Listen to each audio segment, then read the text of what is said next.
best music. I love the music. Best music. Safi kabisa msikilizaji, hiyo ni usikiliza na baki kuwa 100.3 Bifto Radio Rauka na Bifto makala ya leo Jumanne. Uko na Misami, tunazungumza ima kupitia rafa na pia kwenye simu. Kikubwa ni kwamba hatima ya wanafunzi, mamilioni ya wanafunzi nchini Kenya, hatima yao haijulikani shule zinapofunguliwa kuanzia hii leo kwa ajili ya muhula wa pili. Kuna ule mgao ambao unatoka serikali za majimbo kupitia ufadhili wa elimu ya wanafunzi werevu toka familia maskini.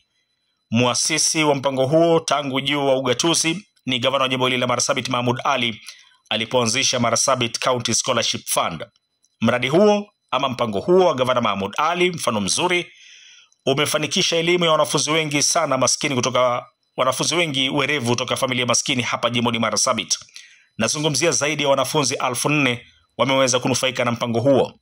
Wanafunzi ambao ni werevu walifanya vizuri sana mtihani wa kitaifa darasa la 8, wakapata alama za juu, wavulana kwa wasichana, wakajiunga na shule za upili kwa ajili ya kuendeleza elimu yao kupitia ufadhili huo wa Marsabit County Scholarship Fund.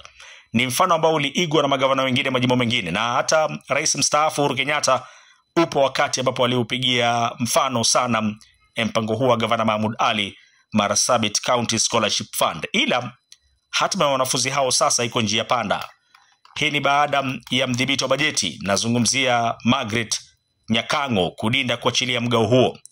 Sasa inamlazimu gavana wa kaunti ya Murang'a Irungu Kang'ata kwenda mahakamani akitaka mahakama kuelezea na kufafanua vizuri sana na kumchukulia hatua, kwani mahakama ilitoa maamuzi ya kwamba fedha hizo ziachiliwe na labda zisiwepo katika mgao unaokuja wa matumizi ya hapo baadaye ya fedha za serikali. Lakini hilo 9-10 mpaka sasa bado capitation ile pia serikali, wizara ya elimu haijaachilia kwa shule za hapa nchini. Inakuwa vigumu sana shule zinapofunguliwa sasa hivi, inakuwa vigumu sana.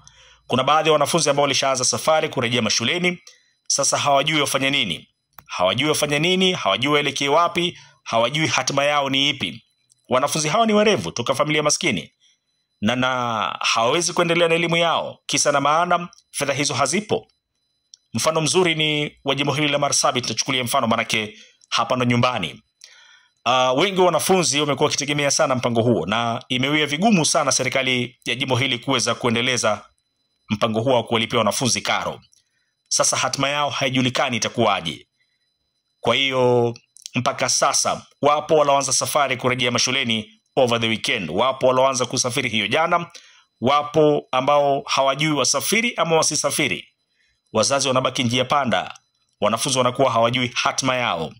Mpango huu, mfano Marsabit County Scholarship Fund, ambao uliigwa na majimbo mengine nchini Kenya, ulikuwa ni mfano mzuri sana kuweza kusaidia wanafunzi werevu kutoka familia maskini. Manake mbali na mgao ule wa CDF wa wabunge, basi mpango huu ulikuwa ni mpango maridhawa kabisa. Wapo wanafunzi ambao wanasoma Alliance High School wanafadhiliwa na Marsabit County Scholarship Fund.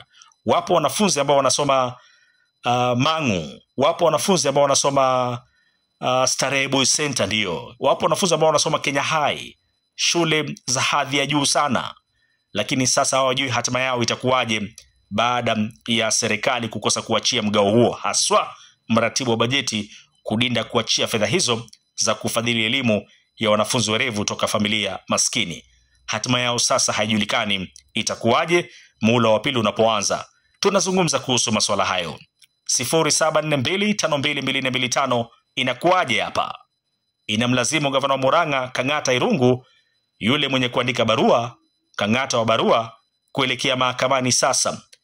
Hili limeleta mzozo kati ya magavana na afisi ya mratibu wa bajeti, nazungumzia Bi Margaret. Kuna mvutano na kuna vita vikali sana vinavyoendelea kwa sasa. Manake magavana wanasema huu ndo mpango maridhawa kabisa kwa ajili ya kufadhili elimu ya wanafunzi ambao tunawajua kule mashinani tunakotoka.